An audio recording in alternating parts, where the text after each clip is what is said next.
Welcome to the Jason D'Souza Show. Join us as we explore the evolving urban landscape, uncovering the trends, stories, and innovations shaping our cities. Thanks for watching and enjoy today's episode. Stephen Cornwell, welcome to the Jason D'Souza Show. Great to be here.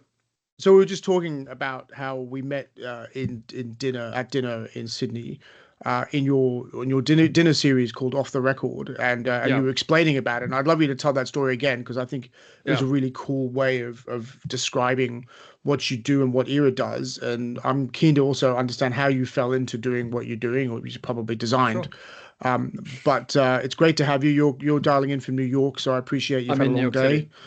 And Well, you're coming on, you're ending your day almost on a podcast, probably on client dinners after that, like our lives dictate. So there are worse ways to end the day. Don't you worry. This is actually a good way to end the day. I've got bad news. It's only Tuesday or Monday for you. Someone once said to me, people that say "Thank God it's Friday" don't live in the real world. I totally agree. I think it's probably true. Agree. It's true. Anyway, you were saying off the record, the dinner series. Off the record. I mean, look, we're a placemaking company. What that means essentially is that we are in the business of real estate, but we're looking at it from the human dimensions of the strategy. So how do people use space? How do people occupy buildings and places? And it's really a gap that I fell into after being on the real estate side for about 7 years here in New York City. Woods Baggett, who you've met before, you met with our CEO, the great Sarah Kay. Sarah Kay, wonderful. Who's a giant in the Australian architectural world. Absolutely huge. And we can tell her and in the world now. And in the world she's too. Great. She's a global giant. Yes. Global giant. We were talking about sort of the fact that our business is the sort of strange intersectional strategy between, say, the software of operating something and the hardware of making it. And very few people occupy that middle ground. And so the previous CEO and I, Nick Corrales, we decided we'd start a consulting business to bridge that gap, because too many buildings were being handed over that weren't operational, good for the planet point of view, but just from an operating, economically sustainable point of view. So we're sitting in that middle ground. As we've accelerated with AI, agentic tools and sort of workflows, we've seen a massive shift happen with how we're thinking about making places. And all of the focus has been on workflow and sort of how to make us more efficient. But I think we're asking the wrong questions. I think the real question, and why we call it Off the Record, is how is all of this impacting how we live? Yeah. How will it impact white-collar jobs, blue-collar jobs? How will it impact the cities that we live in? And I know the more I talk about it, the more people want to put their head in the sand and not really discuss it. Because that's right. The outcome is firstly abstract. It's not really preordained yet. No one quite knows where it's heading. And I think we're running at it way too fast, and we're not taking action with where this all might go. And so, Off the Record was a chance to put some smart people in one room, you being one of them, Jason, and really discuss what the impacts of AI are on both, not just the way we actually accelerate the knowledge imperative, which we're all agreeing that it actually makes us smarter, but we're not all agreeing with what the impact might be long term. So in the short term, the knowledge imperative works. Yes, we all get better tools, we all get smarter, all the boats are lifted, right? Everyone's floating. But what we're not really talking about is the impact of what all this means on the way we live. And there's some very simple examples of this, which is if cities in the world were created as places of work, which is what they were, it's a congregation of knowledge workers and of industry, right, to create work. If those choices are now free to live and work wherever you like, and you don't have to be in one spot to do that, what's the future of the cities and what happens to people? When I look at what's happening with rapid job losses and certainly retrenchments around the country, certainly in America, there's some very large swathes of job retrenchments happening, certainly through coders and tech, but other industries also. And I think our government is moving way too slow to understand the impact of what that might mean. In the long term, there'll be a solution, but in the short term, there's going to be people out of work, and it's going to impact a lot of things in our industry, certainly with the way we think about making places. I think we've got to move away from what is AI doing to make us all better at doing our jobs to what's the impact of AI on our lives. what will it do to actually the way we live? And I think that's the conversation we're trying to have.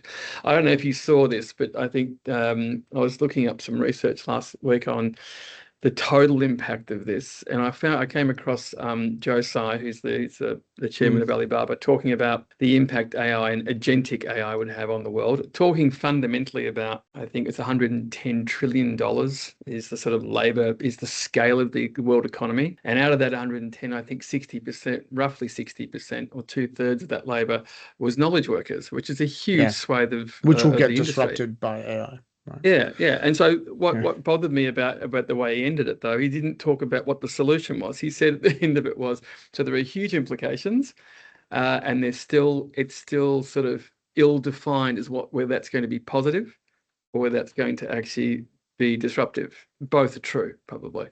Well, did you see that research that sort of, it was kind of an imaginative research piece that was sort of flying around on Substack, Centrini Research, saying what happened to the financial market as waves of retrenchments happened in the knowledge work. And then what that identified really was the impact on the financial system, because people started defaulting on their mortgages because they didn't have jobs. And we might all be going back to tokens and fish hooks to trade. This is where it might all end up. Who knows where it's going? Yeah. The thing that's really true, though, that I think we can't ignore is that the middle class is disappearing a bit. And, the warning signs of a middle class disappearing is that there's going to be greater financial pressure on pretty much everybody. The 1% and the Mag 7 are getting richer. They're growing at 50x. I mean, there's a huge amount of wealth being made in tech, energy, and resource. Of course, that's where the money's being spent. Very little has been spent on what happens to the new ideals of how people live. And one of the things that we talked about in our off-the-record dinner, which you were very articulate in, was the year before I'd been to Copenhagen with the World Fellows Group, World Cities Fellowship, sorry.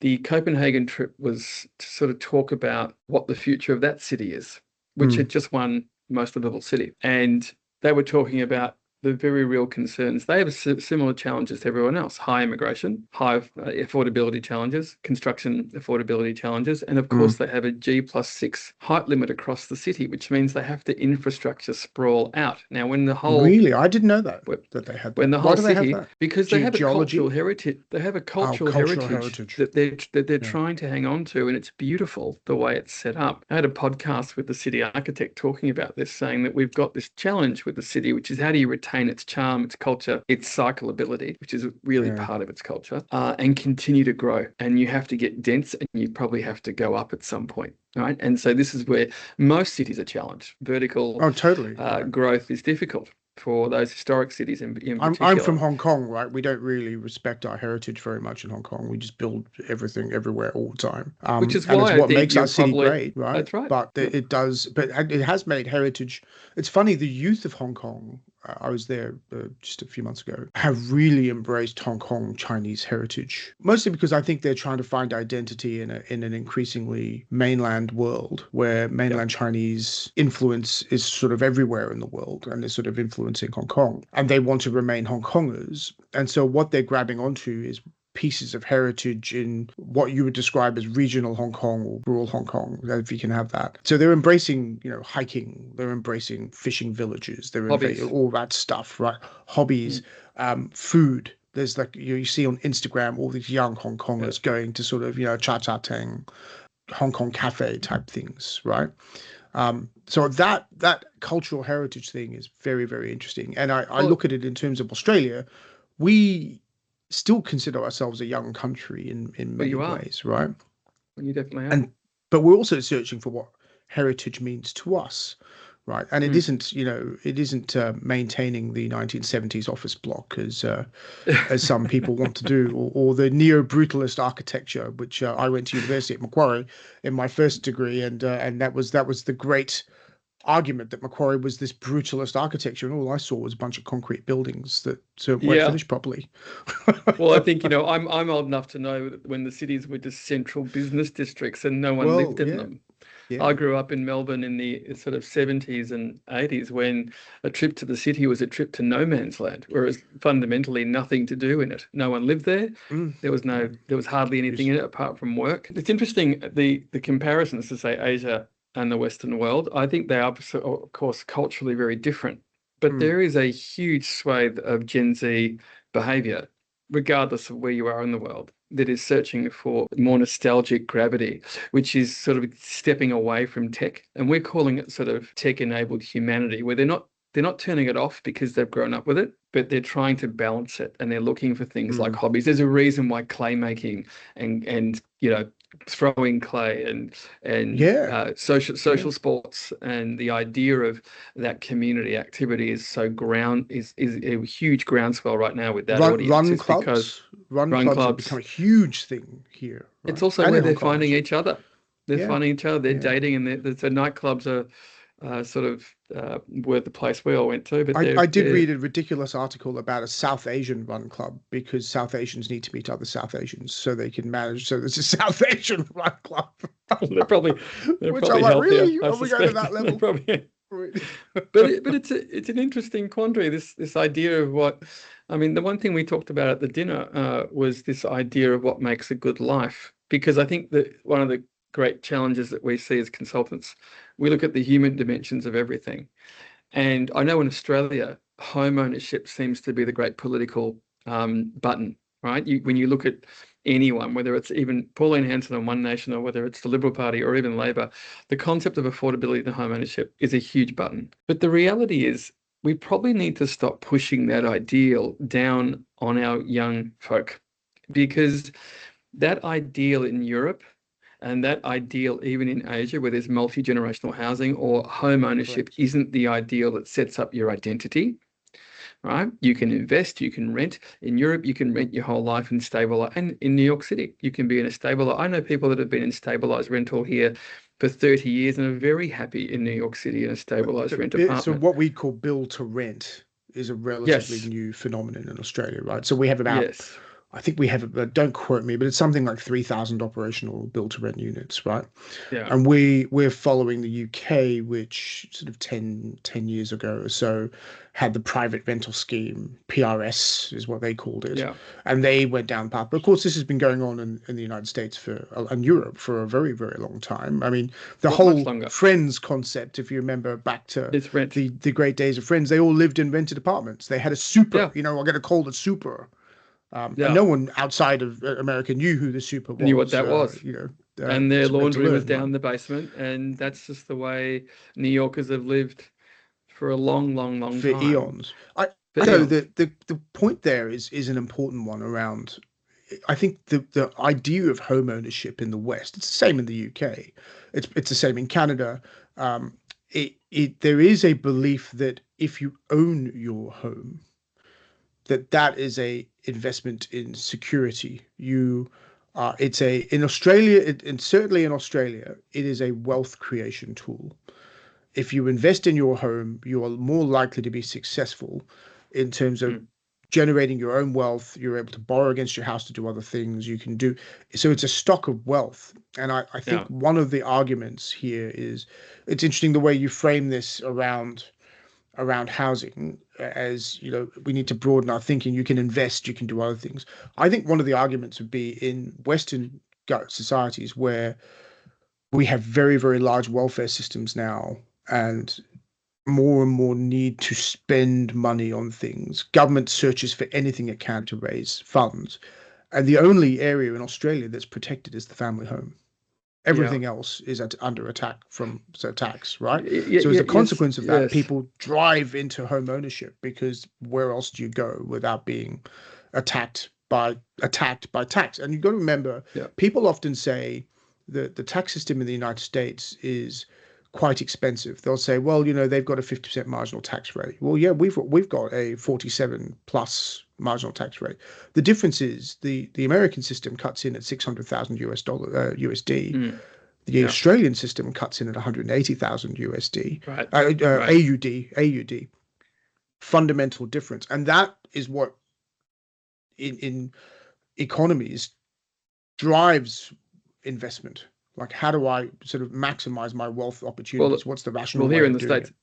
well, here in the States, obviously the states have very different tax systems too. So, Mm, it's a little that's bit more right. complicated, maybe even here. But California versus also, Florida, right? Yeah. exactly, and also we're paying, capital gain on our primary home. So this whole concept that the home is the nest egg isn't necessarily the right thing. There are people here who bought their houses in 1970 that for $200,000 that are now worth 3 million, and everything over Got to $500,000 be you're going to taxed. pay capital gain on. Yeah. So they sit in those homes and they don't sell them. So you have two people sitting in Yeah. a six-person home because they can't afford to sell it, and they're not quite ready for retirement. So and I think I saw this in Australia too. People sit on their homes in Australia too because the cost of 100%. going out of the home into a downsize is no longer the financial benefit it used to be, and so they're sitting in place. Now that stock isn't going back in. There should be tax incentives for Mm, people who are 60 yeah. plus to move out of those homes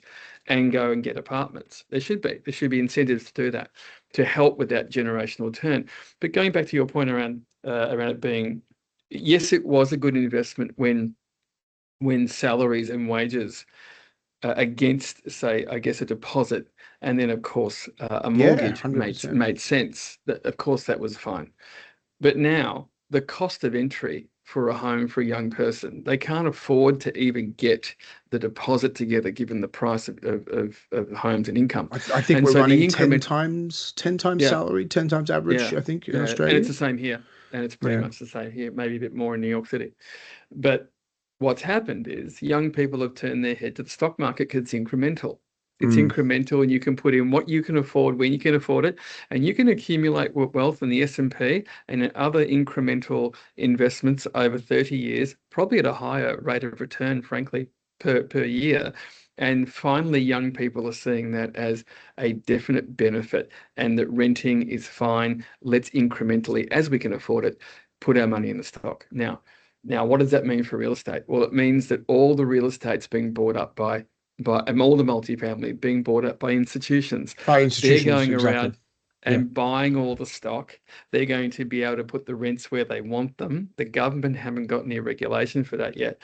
And so this is all coming down the pike a lot faster than I think any of us were prepared to really talk about, which is we're heading towards a confluence of calamity if we don't get the policy set right, if we don't look after young people, if we don't improve affordability, if we don't improve financial innovation. Here's the other challenge is that projects, there's capital.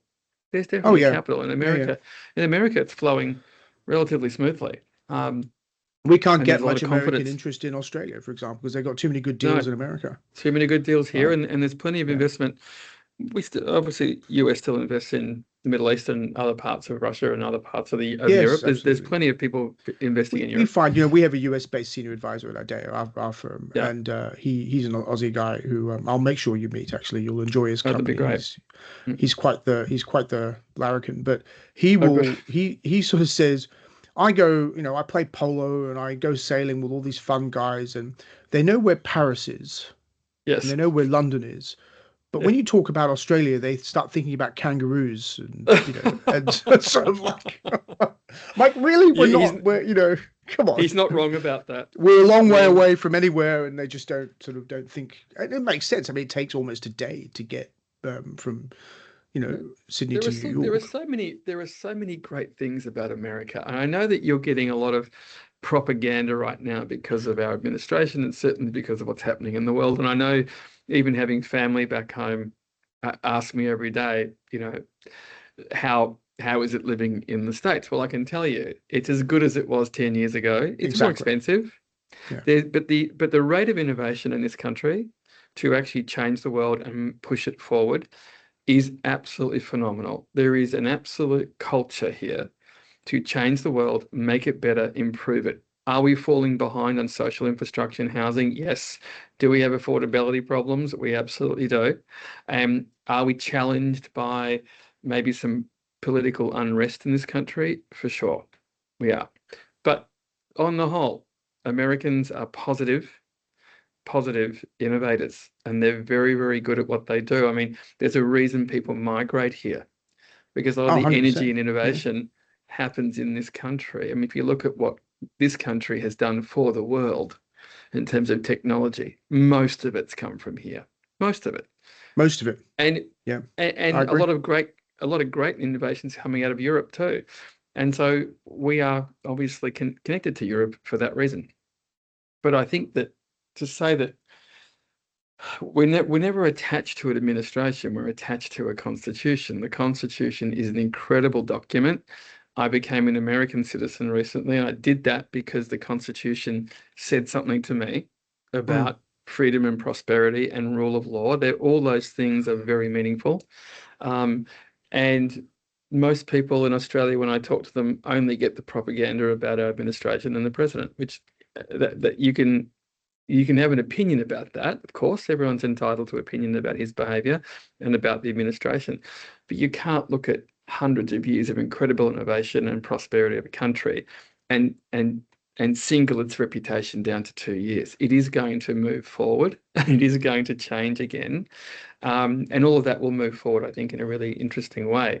I think our greatest challenge as in real estate, and certainly in property and real estate, is that we've got to really start thinking about adaptive reuse and what we're doing with empty buildings and not just keep creating, because I think there is a new conscious consumer coming through that is looking for adaptive reuse and the reuse of things rather than making everything new. It doesn't mean we won't make new buildings in new places. Then we've got a second city phenomena happening here where a lot of the great second cities outside of the big ones like Chicago, New York, LA are really starting to find their feet, in San Francisco, starting to find their feet. It's great second cities that are re-emerging. And that's happening because, of course, people are migrating out of the tax-heavy states. Yeah, and they're going, So what's an so example of a working. second city in the United States context? We Is are that working at the Miami? moment.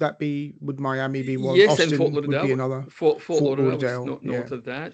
We're working in Atlanta and on the outer belt of Atlanta, where you've got dead stock, dead malls, and sort of things that are in wealthy locations. Because that have Atlanta's not had quite well. any Parts of Atlanta are quite wealthy. very wealthy, very Yeah. wealthy, very well. Actually, it's a very diverse city and actually a very exciting city.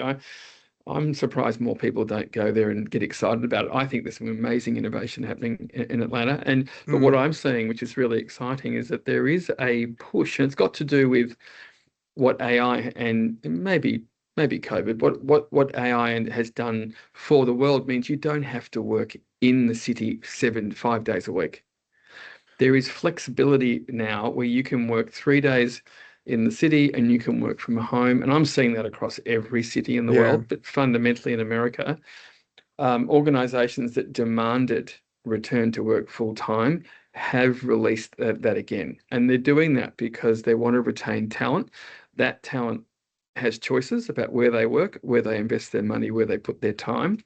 And no longer is the corporation the sanctity of work. You're seeing a huge, what I'm seeing, or I'm calling sort of entrepreneurial corporation, which is you can be a 4-person business with agentic staff making billions of dollars. You don't need a big office for that, and you can work remotely and work anywhere. That trend in young people means that we've got these giant commercial buildings that are being hollowed out and turned into apartments because we can't fill whole floors. So how are you finding, I mean, there's a couple of great points there, which I just want to drill down on. First, being a small advisory firm, we are using AI a lot now in our firm. And my first instinct is to say, Ethan Mollick wrote a book, I think you recommended it, right? Which I read. And he talks about using AI as an intern, like bringing it. I think he talks about inviting it into everything, right? Yes. Which when the book was written in 2023, the basic 24 or 3, the basic AI was kind of okay, right? Now you kind of use it now, and it's like this. It really is an intern, which begs the question: what happens to? So one of the points I've been making on this when talking to people is, I like using it, but I know what the answer is because I've been a victim of life for a long time. And so it works for me. What if I didn't know the answer? How will I use? This is the great debate, and we have this in our global business too, which is the book's is Co-Intelligence, and that's right, and Co-Intelligence. It's a great book, and it was given to me by an architect actually in Woods Bagot, Matt Deschamps, who and I read it cover to cover. He gave me a few books to read actually, which have been very inspiring to me. Why I like this book is because even back when it was written, it was talking about its potential future, where it was going, but it was still talking about it as a knowledge imperative. You had to invite it in, you had to prompt it, but you, the human, were directing it. And this is pre AGI, right? This is before general intelligence. This is when you're using it as a prompting tool. As it became, because artificial intelligence has been in government behind the doors for 40 years. It's now just open. It's open source. So now it's come through to open source and in the hands of everybody. He wrote that book before AGI. We're seeing the starting of AGI happening now with superintelligence in 3 or 4 years. And now as it moves into robotics, humanoid behavior, things like that, it's another new frontier around what happens to the future of industry. We're talking about places for people. What if we're not designing for people anymore? What if human-centered design isn't the only thing we have to think about? Because robots don't need air, they don't need views, they don't need windows, they don't need any of that stuff. They don't need beds. So what happens when we can produce the same amount of industry, the same amount of GDP output with 1/10 of the people? What happens to all those people, and what happens to the world? I think what Ethan Mollick's book does is talks about it being a tool, and now we're talking about it making decisions and being sentient. And actually, it's not a tool. It's teaching us. He also talks about the fact you have to let it in, and you have to let it teach you. If you're telling it what to do the whole time, and not learning from it, then I think you miss the point. Because I think you're then using it like a tool rather than what can I learn from it? How can I be better here? And maybe I don't need to be doing half the things I'm doing. I should let it do it because it will do it better, more efficiently, and make better decisions than I would. And this is happening through every industry, not just architecture. This is every industry. He uses the example of the calculator, right? That's right. I mean, even when I was going to school, actually, there was a view that we shouldn't be reliant on a calculator in early education when you were learning maths, right? That's not the case now. They're quite happy for you to use a calculator, right? My children are on laptops immediately, right? Even the 7-year-old, right? So things have, and that's why I like this concept of, of challenging a human to say, well, you're actually a cyborg, which I think is also out of this book. Yeah. Yes. And why are you a cyborg? Well, you rely on everything for technology, and you rely on technology for everything. And I realized this the other day. I was on a flight to Tokyo, and the flight didn't have Wi-Fi. I was beside myself. I didn't know what to do. Right? And we were flying in the day, which is really unusual. And so I watched a movie. What did you do? I watched a movie. It was wonderful. You could have written something, Jason. You could have actually written down your thoughts. You could have written a thesis in that time. But I thought, I'm not turning my computer on. I'm going to watch some meaningless. Actually, it wasn't meaningless. It was very good. I don't know why it is that we all think that AI is a tool. I've stopped considering it a tool. I'm now looking at it as a partner. I see it as a partner. I don't think about it as just a calculator, which a lot of people do. Because that requires input. Or advanced web search, which is what a lot of people do.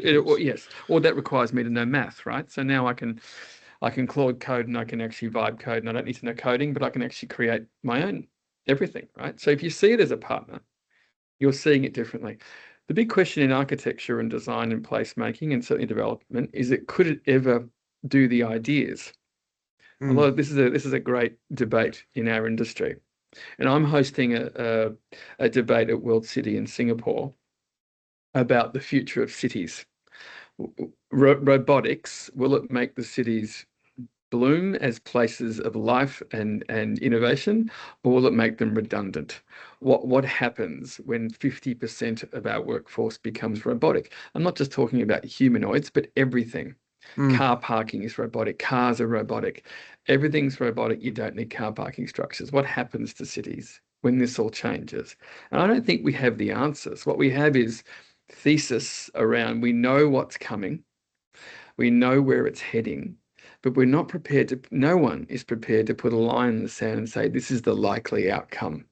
No one. Yeah. And so we're having Yeah. a debate in World City with some really interesting people around this very topic. And the interest we've had in the debate's been really interesting because no one in tech is considering the impact of their technologies on places or on real estate. They're thinking about it as business tools. It's going to create more wealth. It's going to create more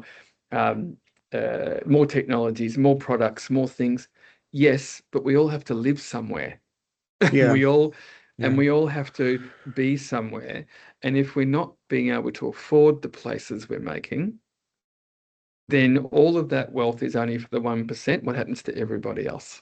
So let's dive into that question a little bit, because I think that's a fascinating question. I agree with you. Everyone's viewing the AI revolution as a business tool. Like I know in our business, it's okay. We can use this to go faster, do things faster. We're not building spreadsheets from scratch anymore. It does the first draft for us, and then we take it from there. It does mean we need less people, right? Yep. And that will go through the economy. So a consequence of that is people will find other jobs to do, right? And that's always been the great theory.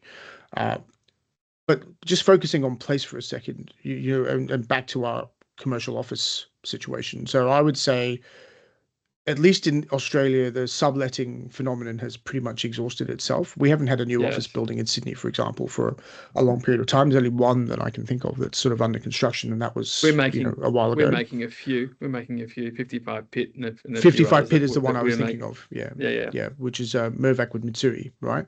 Yeah, very Mitsui good. Fujisan, right? Which is a great building, but that's really the building. only main building that's going on right now for obvious reasons. Office itself in Australia is trading okay because the REITs are still trading stuff out, but no one's building anything new. You mentioned earlier in the US, there is a move now to convert sort of B, C grade stock into apartment buildings. Yes. The great argument with that has been that it's actually really hard to do that for roof heights and policy. And I noticed, I think it was Mayor Adams that came out before he was obliterated in his election. I don't think he even got to stand from memory. That tried to change some rules around this. What is actually happening in office in the US? So you mentioned a bunch of things about work from home. I get that part, and that there's changing. But what is actually happening more broadly? The office market in New York City, in the Class A category, they're commanding some of the biggest rents they've ever made. The actual office market's buoyant at the Class A level. As you mentioned before, second tier Class B, C buildings really struggling to keep momentum and to keep tenants. Whereas the Class A is commanding huge rents. And by the way, there's a handful of the biggest companies in the world who always want to be in New York City. So all the 100%. Big companies that want to be here, so they're always going to be here and fill up the Class. No one's going to give up a Manhattan address, right? God, no. My old firm, Lend-Lease, we used to have an office at the Met Center. Oh yeah, I know Lend-Lease. Yeah. And again, everything about the Class A office in New York is buoyant and lots of great assets. Of course, Chase Manhattan has built their new tower here, and it's an amazing building, right? But if Jamie Dimon said very, very publicly, a lot of their staff can't afford to live in New York City. So they're moving to other parts of the world, whether it be Austin or second tier cities to sort of Texas, because the tax benefits of those states are better for individuals. And so hanging on to staff in New York, when you've got agentic models, you've got AI that can replace them, and you have these really expensive rents, it's got down to specificity. I mean, the reality is the market's strong. People are just being cautious in moving forward. 10 years ago, it was a lot more buoyant. You'd say bullish in the way it was moving. Now people are spending money, but it's done with caution, and it's done for the right reason, right? It's not done because the money's not here or because there's no demand, plenty of demand. It's just the future is grayer and a lot more out of focus than it's ever been. And it's got to do with things like culture. When you think about kids graduating, they don't know whether to go to school and do coding. They don't know what to study. A lot of people are graduating from school. A lot of people aren't going to college because of the cost. And so there is a giant change in the education market, and there's a giant change in graduates that are coming out of school, not knowing really where to find themselves and can they afford to be in these big cities. I saw last week, California, highest GDP growth in the world in terms of a Really? state. It Really? outstrips every So, other part of the world, so including that's America. another narrative we get here, that California is failing and taxes are killing California, California, and California pays the most taxes of any state to the federal government. In fact, I think it makes up 44% or some crazy number of the whole of federal government's taxes. And that's because the largest tech companies in the world are there are paying located reasonably there. large taxes, right? So you've Yeah. got the Mag 7 So it's a sitting in Mag 7 California. story. Yeah. Yeah. And that's great for California. But we've got to find other things to do here in New York City. Yeah. So that and what I've also seen is that pre-COVID and certainly pre-AI, people didn't have choices about where they worked. It was very strict policy on you'd be in Monday to Friday, you would clock in, you would clock out. The expectation was you would be there. That expectation evaporated during COVID and certainly hasn't fully recovered. No, There I is agree now, totally. and I think that's got to do also with the fact that given a choice, a lot of people would choose the ocean from the city, or given a choice, Yeah. they would choose the bush, the country from the city. And now they finally have that choice given to them and they want both. They want to balance both of that. And a lot of corporations are trying to help staff, and we do with our team who are working out of or living out of the city for affordability reasons. We give them that flexibility so they can come back and forward from New York to home. This is not an uncommon problem Mm. across the whole of New York City. But look, let's not forget, America is not New York City, and New York City is not America half the time, right? It's a very different culture It's here. a very, it's so, I mean, America's so many different places, right? It I really often is, say and this that's about India. diversity. India is not one country. Oh, India is multiple places, right? and it's You know, actually what draws people to it. So I'm hoping that diversity is held on to as we go through, the political challenges we're heading in with that we're in right now. But I still I think do that, feel so. I do feel so. And sorry, this is a problem with teams as well. We sort of sometimes yeah, talk over each other, but sorry. I do feel though that there is a tendency in the media to think that everything is driven by politics, because the That's it is true in many cases that government is more interventionist than ever before. In fact, we formed a business on that basis. My mm, colleagues and I, and my day job, we've worked on the government side of transactions. We've worked on the private side of transactions. So we see the interface. It is true that government is more interventionist than ever before. It's not just regulation or legislation anymore. It's investment. They're putting debt into projects. They're putting mm, sometimes equity into projects. mm, They are dictating who can buy what. There's all these sort of things, and that's basically why we exist, right? Is sort of bridging that understanding to what the public sector wants and what politicians are trying to do in terms of sovereign capability and whatever they want for their country, and what the private sector can do in terms of bringing capital and innovation and expertise. That's basically where we live. But I do think there's a view somehow that politics and government drives everything. And I can take an Australian case, which is COVID for us was the beginning of the government sort of realizing it had more authority and power over people than it knew it had. Nobody mm, knew who a state premier was, or a governor in a US context. Nobody tracked every day what the premier said or did, or in the state was responsible for infrastructure, hospitals, schools. It just got on with things. COVID comes along and you've got a premier doing a daily press conference. You've got a premier deciding that it can close the state's borders. The Queensland premier at the time closed Queensland state borders and refused to let people from New South Wales use Queensland hospitals. Like, this was a whole new concept. And that has now brought into the fray this concept that government basically will be there to solve all problems all the time. I don't get yeah. the sense, and you tell me, certainly in the UK that is the case as well. I Mm. don't get the sense that's an American phenomenon. Oh gosh. Oh gosh. I mean, the concept of overreach globally I think COVID has a lot to answer for, because I think government had a duty of care to Mm, its citizens that it probably had to step in and look after. And that debate is a whole other hour for us, Jason, talking about was right. there overreach? Did the government do the right thing? No, and I don't think we should go there, but I think the I will product tell of you, that has been the more involved byproduct now. of it. The byproduct of it is that maybe governments got very buoyant about the fact that they did have more control maybe than they thought they had during that process. Certainly in an Australian context, that's the case. And that didn't dissipate post COVID.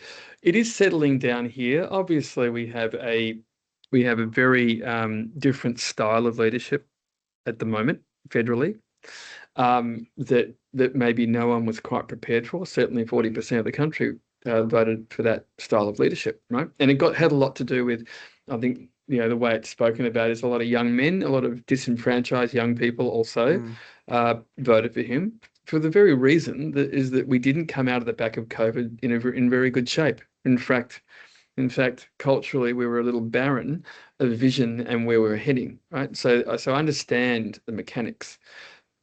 But looking at it objectively, you would say that we've now finally let that settle down.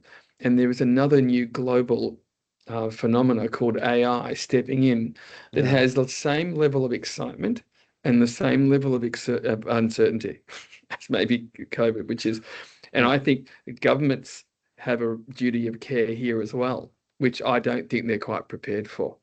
I think we don't have, certainly here in the States, I'm not sure how it's like in Australia actually, but I don't think we have put together a very good governance board on the very outcomes of this. We've let it to private and public money to start driving and dictating how this is all working, and we're all using it. Look at our company. I mean, we are absolutely 100% using all of it. But where are the risks? Where does it come from? What's next? So we all have a bit of a duty of care of helping that happen. But I'd argue that governments need to step in a little bit, not overreach, but start laying some very good policies so everyone's looked after. Everyone. Well, so it's interesting you say this because I think we, in an Australian context, are not having the conversations really. If you look at the top line conversations in Australia right now around fuel prices, right? Cost of living, fuel prices, cost of housing, it's still very basic stuff, right? Basic living stuff, I would put it in that. The response to the fuel oil price spike has been a cut in fuel taxes in Australia, right? That's the debate. The AI debate, I don't sense it's really something that's penetrated government thinking yet. We had an announcement today, for example, that they're going to invest in more drone technology, but that's a response to defense requirements. It's not a response to AI use. So I think this is we tend to follow America a few years after America does what it does, right? We tend to, it tends to permeate into our lexicon. So I think the AI discussion from a governmental perspective and a corporate perspective, has some way to run. And I think corporates are grappling with it. I have seen some reports of some of the financial services sector now realizing that AI is going to replace a large swathe of people who do agentic jobs, if I can put it that way. Yep. That's a wave that's coming. It's huge. They're going to put it forward, and the unions are going to hate it. And it's going to affect the mainly white collar at the beginning, but blue collar is coming too. Robotics and industry is coming, but they're predicting 50% of white collar work will become agentic workforces. And you go, what happens to everybody else at that point? There will be great innovation. With every major change in the world, there's going to be great innovation. So I'm excited about what people will do. People aren't going to lay down. They're going to go and find something to do. They'll innovate in really interesting ways. And there's some great innovation coming. The difference between this and the dot-com change of 2000, right, or 1999 to dot-com and e-commerce is that e-commerce and dot-com was there to actually let us really in to utilize the world's resources, to actually get much better resourced, to actually innovate as humans. This is being set up, which it will replace humans, right? It's a replacement mechanism for a lot of people's jobs and a lot of tasks that no one wants to do. Of course, you're going to put robots down mines. Of course you are. Why would you put a human in that terribly dangerous position when a robot could do it. Well, think about every single mining job that goes away. I mean, this is there's Well, huge medical Australia is well, we make is our bread mining off rich. mining, right?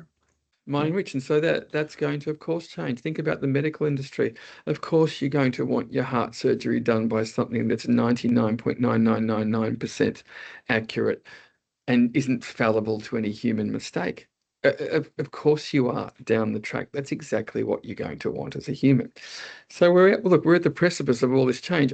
All of it, for me, is very positive if we're able to have the conversation about what it means for humans and what it means for where we live. So I come from a world which is sort of focused on placemaking, which is at its core about making sure that we're advancing humanity in the right way. That is core to who we are. Advancing humanity so that every decision that we make is there to make people's lives better. And if everyone can agree to that central vision, regardless of what we're talking about, whether it's AI, real estate, beachside property, luxury, down to affordable housing, if everyone's talking about advancing humanity, then there's innovation that will happen to make people's lives better. But often that's not the case. It's not the Yes, I central, agree. it's not the central idea. It's how do I make money? People using real estate like the stock market. Build it bigger and we'll sell it later. Who cares who's in it? Because it's New York City, it's going to sell. Who It'll cares sell what the anyway. cost Yeah. is? Right. And those sorts of behaviors So are let's good let's for drill down into cash. that a little bit on place, because your focus is place, and we've talked a lot about AI in this conversation already, replacing everything, because I guess that's the zeitgeist right now. We're all Yeah. kind of grappling with what AI is going to do, and and even me, who's not the strongest on technology, is loving AI, right? So that's Mm. got to tell you something. What is your sense on where places are going? So we've talked a little bit about cities converting into people living in them. Yep. And the bit I'm struggling with is if they've got nothing to do, that's an interesting question of what a Yep. city looks like, because we've seen what, Yeah. vast unemployment looks like. It's not Yep. a pretty sight. Not pretty. And so that's a first question. And the second is, if we're moving more to a distributed working environment where people are working anywhere, and that was the big narrative of COVID, wasn't it? Well, if you want to work from home, I can hire you in Singapore, I can hire you in Malaysia, I can hire you in India. I don't need to hire you in Australia. So That's right. up to you guys. And you know what? Firms did that, and it went down that track. So We from did a that. place perspective, then, from our great cities, the Mm. Sydneys, the New Yorks, the Londons, what is the future? It's really a confluence of things, but all the conversations we're having with our clients around the globe is that we have to focus on culturally how people are navigating it, right? So what does that mean? What it means is when I went to Copenhagen, there was a small experiment called the Urban Rigger, which is a small co-living space. I think BRK put together on the water just in Copenhagen. This experiment to say, is there a world where you could co-commune with people you don't know and you could share resources, right? Where you're sharing a kitchen, you're sharing a living room, and all you're doing is going back to your bed and your shower. That concept 5 years ago, or even 10 years ago, was something that no one was considering. Why would Mm, anyone want to do that? But now as we step forward and we see that affordability isn't a quick fix, this is 20, 30 years away from being managed, right? Because there's no way we can, unless everything blows up and stops, there's no way we can change the course of where this is all heading. It's getting harder, not easier. We have to double down on building innovation.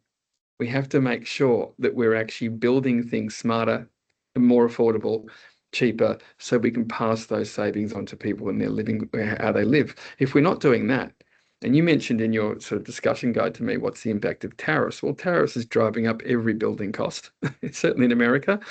So yeah, things are more expensive to build.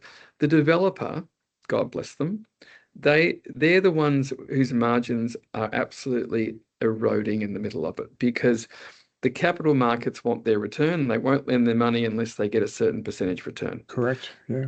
If governments can't curb inflation, and so affordability is out of control, people can't afford to live, and that's something they can't lower at the moment. That's going to take 5 years to at least cool off.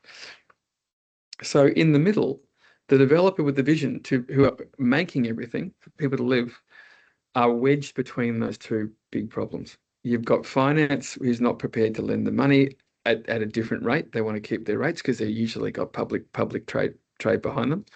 And shareholders, and then you've got people who can't afford to live. That gap is widening. So my advice to everyone that wants to listen is that we need to focus on financial innovation. How do we rethink a pro forma? We have to just completely rethink the way we're financing things. That might be changing the 30-year mortgage to a 50-year mortgage. That might be multi-generational loan. That might be the idea that we have to co-commune and co-live. It might be changing the Western ideal that the kids move out of home when they're 18 and go buy something new, to doing what Asian countries do, which is multi-generational living, and that helps with growing wealth over time. But in the Western world, we don't have that. We also don't know how to age in place or have really good retirement. We're not good with retirees and with the aging population. We discount them and put them in homes. It's not the way it happens in Asia. Asia is very multi-generational. They look after their elderly. They're respected. There's a very different culture there that helps that problem. So I think in the Western world, we can only fix the concept of placemaking if we change culture and we change the way we live. And that's not happening. Our ideals are the same as they were in 1950. Leave home, couple up, buy a home, get married, get a corporate job. That ideal, which is so out of date, hasn't changed. That being said, what's changing, of course, is the content world, right? That's changing. Who would have thought there'd be a $10 million a year content creator as a job, 15 years ago? Totally. Right. So that's changing, but it's only the 1%. You've got a lot of young people looking in that window at their phone going, why aren't I making 10 million a year as a content creator? Or right? why am I not making 35x in 2 weeks on the stock market, which is the other one, right? That's right. So they're looking at their phone, they're looking at the 1% making money. They're judging themselves against that 1%. What does that do? That causes terrible instability. That causes obviously mental illnesses on the rise. We've got a lot of young depressed people. It's because we don't know how to control and manage that situation. And I don't think that we're at a stage culturally where we've really understood how to deal with the mass of our 7 billion people on the planet. We're looking at the 1% online and we're idolizing that 1%, and we're not thinking about how people are actually living. I look, one of the great challenges I have 2 young children, 27. How old are your kids? Not that 27 and 23. Actually. Oh, and they're 2 boys. They're young.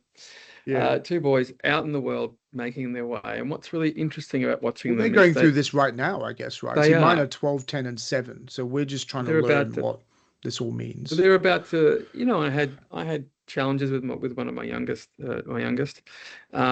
just getting through school and the education system and just not knowing what to do and where it's all heading. And a lot of kids suffer this when they exit. They've got so many choices. Yeah. They don't know what to do. What do I do? Yeah. But how that impacts places, because we often do this when we're talking about making places, we are 10, 15, 20 years out, because we're not looking at what it takes to build it and make it in 5 years. We're looking at what happens when you as developers sell it, leave. We only think, this is short-termism at its worst, we only think in terms of our own mortality when we're making things. It's a human condition. Oh yeah, that's a good point. We don't go, you know what, we're all making this, but in 50 years, which is nothing, none of us will be here. So what are we making? And so we have to get better at long range thinking. We've got to get better, which is why we have these off the record dinners and why we're researching Good Life and why we're researching the sort of future of behavior, because that's really what matters. We're making places today. People making a commercial tower that will be built in 5 years have to think about what those workforces will look like in 5 to 10 years from now. not what happens today. What is the next rental opportunity or the next tenant opportunity in 2 years' time when a lease is up? If you're building and you're making, your long-range thought is everything. That will underpin the risk slightly, but also get you to understand what you should be designing for. And I don't think we do enough of this. I think we're making with pro formas that are 10 years old, rather than what is the financial innovation of the future? What is the culture of the future? What are the new jobs that are emerging? What should we be designing for? And mixed use, what are people living in? We have to really start. The mixed use point is so important. I mean, I think you would have seen it when you came to Sydney recently, that our city has a dearth of people living in it. It does. And that's because... It's actually quite exciting. Well, that's right. But the reason why of that, there was always this view we had to protect the employment district, the employment zone, which perhaps in a pre-COVID environment sort of made sense. I never agreed with it because I come from a city where you live everywhere, right? Like there's nowhere in Hong Kong that isn't always active. Of course. Right? And so now you look at the city of Sydney now is, I think, starting to embrace this idea that you can actually live in the city, but it's only the very wealthy that are getting to live in the city, you know, and so that's not going to work. So this whole idea of conversion of office buildings to apartments, you know, one of our clients is thinking about, well, you know, how do you deal with these height issues in roofs? How do you deal with, you know, inappropriate staircases? How do you deal with how do you deal with the ventilation that is not set up for an apartment building? Perhaps AI will tell them. I think we also made the mistake with affordability of trying to work on the price point of apartments, and the way you do that is you don't change the cost of making it. What you do is you make them really micro and small, and we got them down to so small that we were selling car parks with a bed in it and calling it a 1-bedroom apartment or a student accommodation apartment, and making lots of these that you can no longer finance, that no bank wants to finance, that ultimately will become ghettos over time because you can't sell them. Exactly. And also, what kind of experience is that for people? Like, it's fine that you got the price point right so they could live there. But now we're looking at all these micro apartments saying, well, what kind of experience is that for somebody? Is that what they want to live in long term? No. So we've made them all.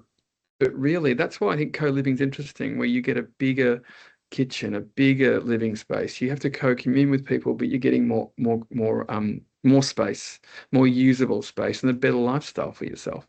We've got to start thinking like this. But even luxury, even ultra luxury, is adopting these co-living concepts, right? Oh, so, you know, we're working on a project where the building is like a hotel.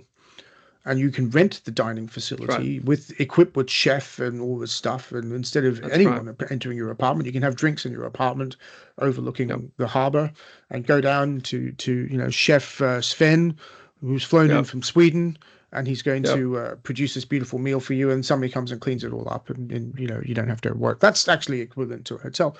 And of course, in the 1950s and 60s, some wealthy people used to live in hotels. Of course, that's how they did it. They just moved from hotel to hotel. So I don't see why some of those principles couldn't, and in fact they are, coming into more mid-market product, and towards that co-living concept. We're working on another one where it's potential hospital accommodation, where in the olden days, nurses, as part of their salary package, had accommodation. There's no reason why a young nurse could live next to a hospital in a co-living sort of format with other nurses, and part of their salary package. It's a great idea. But again, not a new idea. This is 1950s, 1960s thinking. We then decided not to do that and merge everything into a salaried payment. And we got very clever, didn't we? We got very clever with ourselves, and here we are, where people are actually struggling just with the day-to-day. I've never seen more people that I know living paycheck to paycheck. It's getting worse, right? And the concept of the buy now, pay later poor is something that we haven't addressed now, but that's getting worse and worse as well. Yeah. And people are just, you know, because what they're doing is they're buying their beautiful couch, the latest television, the latest car, whatever it is, and renting it, and they're not paying for it for 5 years, and all of a sudden it all comes at once. bang, and next thing you know, you're stuck. And so these sort of financial literacy questions are in there as well. Don't spend what you don't have is the basics, right? Well, Don't that's spend right. what you don't That's have. right. But look, again, we've got to in the West, we are victims of consumerism. of a consumerist society where we think we need to have all this stuff because other people have all this stuff, and therefore, and we're all victims of it in some way or the other. But that's why the some more new than others. ideal, like when you resettle and reset the new ideal of what a good life is, we just got to realign people's expectations. There should be happiness. We are all more healthy. We are all more better off. People are generally happier, and we have not generally happier. People are much better off and healthier, much better and healthier. Yeah. The world is better, and yet there are such huge increases in depression and mental health still. We're getting something wrong, right? Everything's better. Yeah. But anyway, look, there's so much more we could talk about. We do. I was saying we'll have to end soon because we could go on another 2 or 3 hours. It's been such a pleasure having you on, Steve. Really great. I don't know if we've solved all the world's problems, but we've certainly There's more to talk about, and I will send you my note for the World City Conference in Singapore. No, I'd love to. And look, I hope you'll come on again sometime.